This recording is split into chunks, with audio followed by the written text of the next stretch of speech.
I'm Corbett Wall with DVAuction, here with your feeder flash for Wednesday, January the 22nd, brought to you in part by New Generation Supplements.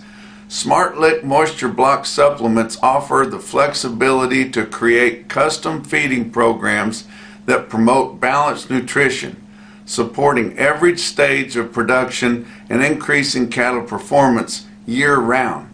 For more information, go to newgensupplements.com. Cash is stubborn.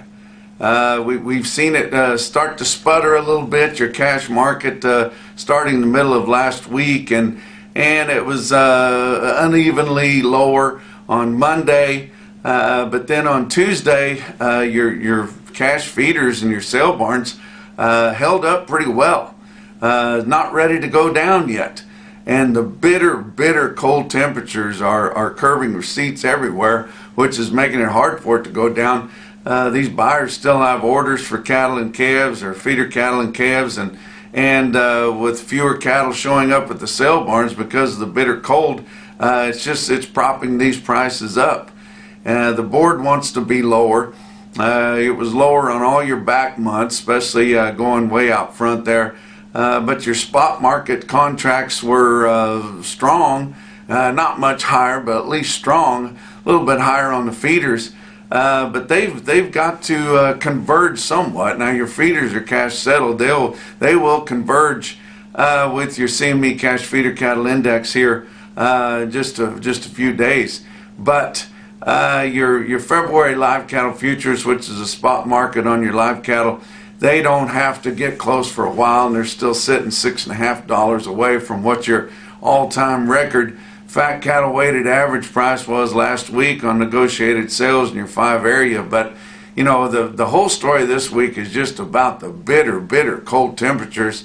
Now, we did see a few sale barns in the lower Midwest, like Ozarks Regional Stockyard, where they had good receipts because of the cold, because the cold ground firmed up a little bit and producers could get in there without getting stuck and get some cattle out. But in the Midwest and the Northern Plains, I mean, it is just treacherous out there. I mean, below zero normal temperature, and 20 below plus or less, I guess, on your wind chill temperatures. It just makes it so tough to get out there and do anything. Nothing wants to start. People don't want to be out in it. Cattle don't want to be choused around in it. They can handle it as long as they're not wet and cold, but it's just hard to handle cattle when it's this rugged cold. At Stockman's Livestock Market in Yankton, South Dakota, the big market finder on Tuesday, in a brick and mortar fat cattle auction, they had trouble getting cattle in there. Had less than 1,000, and I don't remember that on a non-holiday sale for a long time, and it was just really tough. They sold some cattle, they'd get done, and then they'd have word that they had cattle on the road, and the trucks, diesels, were literally gelling up on the road while they were trying to get the cattle in there. But that just makes it really tough, guys. We did see cattle on feed report estimates come out, because we do have that report coming out on Friday. We're always fearful of it and looking towards it. The estimates that they have out for this Friday's report, they seem reasonable. Your on-feed estimates for January 1st there are lighter than a year ago, which we're expecting that, but not much lighter. But they're keeping these cattle on feed so long to these extreme heavy weights that our feedlots are still full. But the average of the analyst guess is 99.8. Our placements in December, of course, the market's been so good that people have been bringing cattle in and to the markets and selling them, and we have seen pretty decent placements, I believe, throughout December there. So your placement figures are higher than a year ago's reports, which doesn't really surprise me, at 101.8 on the estimate, and your marketings in December are guessed to be 101.3. So keep those figures in mind, and we'll wait until Friday and see if there's any big change in the market after that comes out. If you like watching the feeder flash, you don't get it as often as you would, or you have trouble finding it, there's a real easy way for you can get it, real simple to you. Just pull out your phones and text the word flash to 209 Corbett or 209-267-2488, and that will sign you up to get a text every business day with a link right there that'll take you immediately to the feeder flash, and I invite you to do that and hope you do. We got a new sale barn coming on starting here today on Wednesday to our family of broadcasted barns, which we've been adding a lot of them here lately, guys, but this is a brand new barn you may not have heard about, but you need to check it out for sure. It's Sun Valley Livestock Auction in Holbrook, Arizona. We're glad to welcome them. Hunter Sherwood gave us a shout here a few weeks ago and said he would like to be included as a DVAuction broadcaster, and we've got him hooked up. They'll be doing testing to make sure everything's working good on his broadcast here today on Wednesday. He's got a good run there, about 500 head, and some really nice feeder calves there. If you guys want to take a look, check it out at DVAuction.com. That's Sun Valley Livestock Auction in Holbrook, Arizona. Talk about your board on Tuesday. February live cattle futures were up 30 cents at 197.05, but like I said, that's a far cry from last week's weighted average, about $6.50 away. April live cattle were down 17 cents at 197.32, and your back months were down 15 to up 52, so kind of uneven there. Feeder cattle for January up 90 cents at 274.40, but then they were all lower after that. March feeders down 80 cents at 267.25, and your back months were down 122 to down 220. Fat cattle trade, we did start to see some negotiated cash break loose early this week, and I tell you, every time whenever we see negotiated trade break out early in the week like it did on Tuesday, we know that your packers are still short bought and they're still needing cattle very bad. Iowa only had 300 head sales so far this week, but it was a good dress market there at 320 was the only quote. Didn't see anything out of Nebraska, but seeing the Southern Plains take off on trade early again this week like they did last week, but it's steady money so far. Kansas sold 1,700 on Tuesday. They sold 1,200 late Monday, and so they've already had 2,850. That's a pretty good start in Kansas there, where we have light negotiated cash trade, but the price in Kansas so far this week is 201, which is steady with the bulk of sales last week. Texas even sold some cattle on Tuesday, 300 head, also at 201.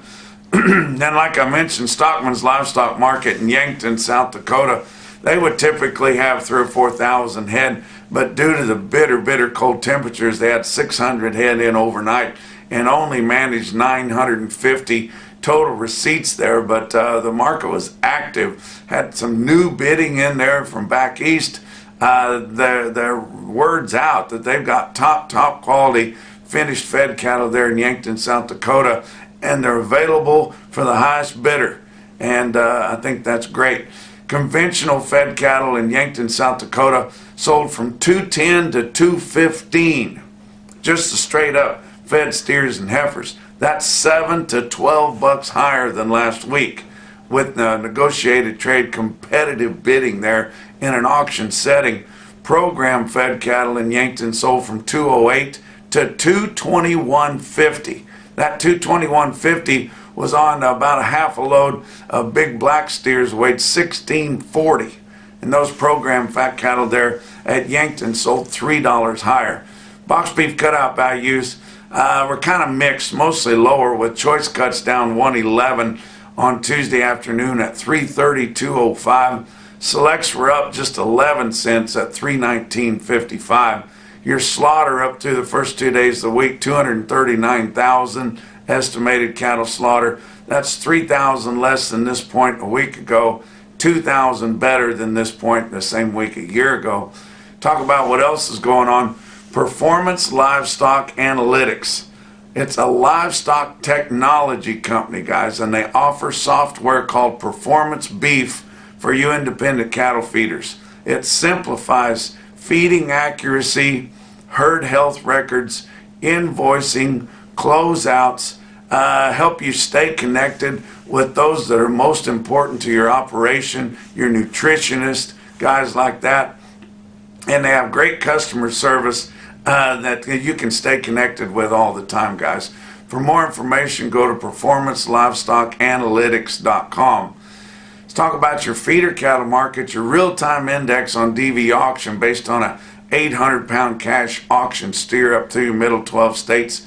Late in the day on Wednesday, sitting at 276.93. That was up 12 cents. We thought this thing was going to fall completely out of bed. It was quite a bit lower to start the week on Monday, but after Tuesday's sales, we had some good sales there. They propped that market back up on feeder steers. Now your latest CME cash feeder cattle index was 90 cents lower than the previous time it was released at 278.02. Talk about your big sales on Tuesday. As I mentioned earlier, Ozarks Regional Stockyard in West Plains, Missouri, 4,100 head for them. The feeders were $3 to $6 higher. Calves were steady to $5 higher, and just a really good sale there at West Plains, Missouri.